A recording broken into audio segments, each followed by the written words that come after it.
Hey guys, so I noticed that video broke off before where I was about to explain my theory, and this is just all my theory and opinion on quantum mechanics, which I was never really interested in.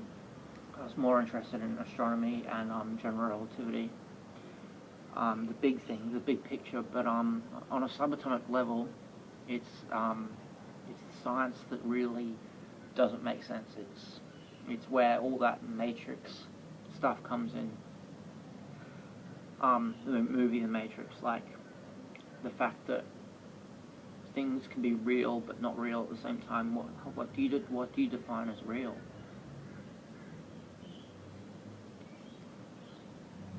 So quantum mechanics describes the subatomic particles, the atoms that make up everything we see around us. Everything's made of atoms. And the crazy thing about atoms is if you look deep enough into an atom through a microscope, you have subatomic emptiness. So matter is comprised of nothing. I mean, there's gaps in it. So it is possible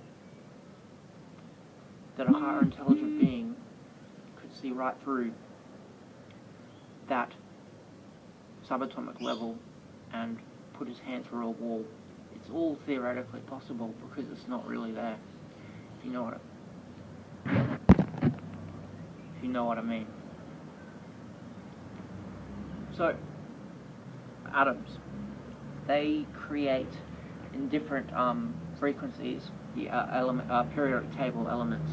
Every element has carbon, carbon, magnesium,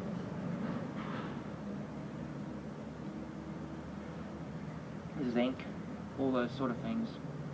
And we're pretty sure that they exist throughout the universe. I mean, we're almost certain. Because, so, quantum mechanics, atoms can be at two places at one time. They don't have a precise place that they are going to be.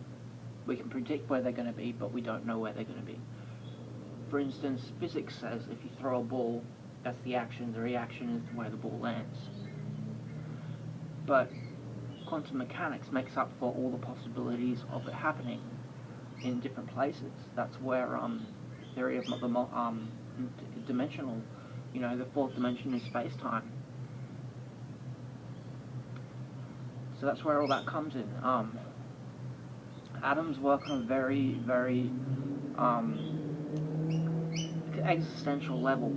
So there was an experiment done where they fired atoms through a slit in a wall, and they hit the end. They hit the end in the same fashion that you think they would, all up and down. So then they did it in a waveform, and a waveform creates waves, so they come through.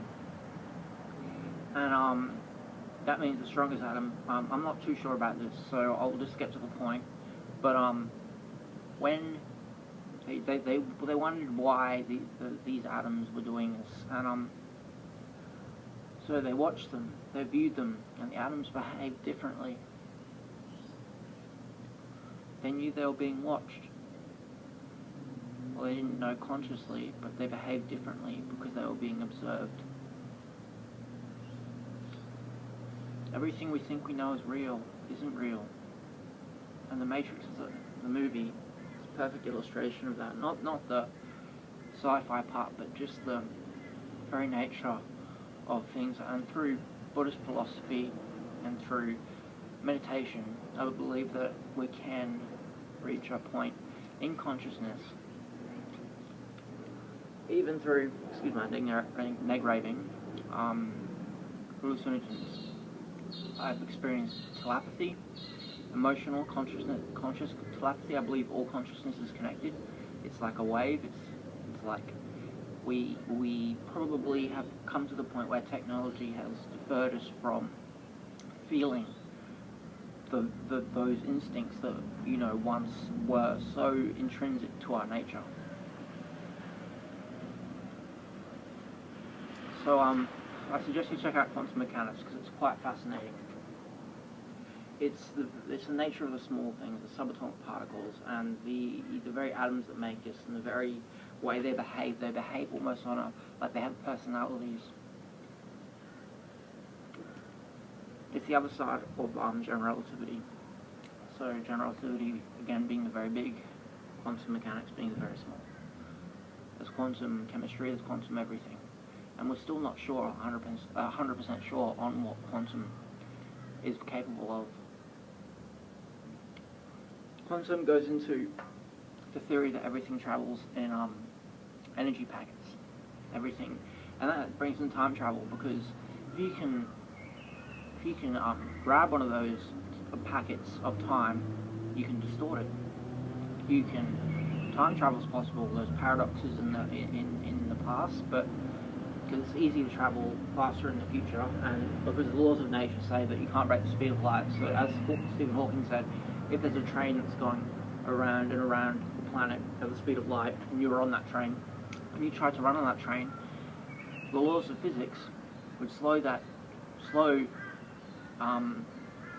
space-time down so that you could not break the speed of light, because that law cannot be broken. Who made these laws? God knows. So yeah, I suggest you check out quantum mechanics because it is absolutely fascinating. It's an uncertain aspect of science at the moment. I mean, everything is everything. And that's what I love about it. It's all completely theoretical, and a good scientist will be prepared to be proven wrong.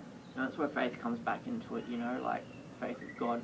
I just can't easily accept those stories that have been made up by Christianity, and I empathize with them, and I think they're good stories and good morals, but I can't believe that this planet was made. You know, like look at the universe, and God chose this planet. You know, like I can't comprehend that. I think science makes it so much more beautiful. Like look at the Milky Way. Look at the pictures from space, the colors, the dust clouds, the superclusters, the supernovas. It's amazing, and I'll touch on that in another video.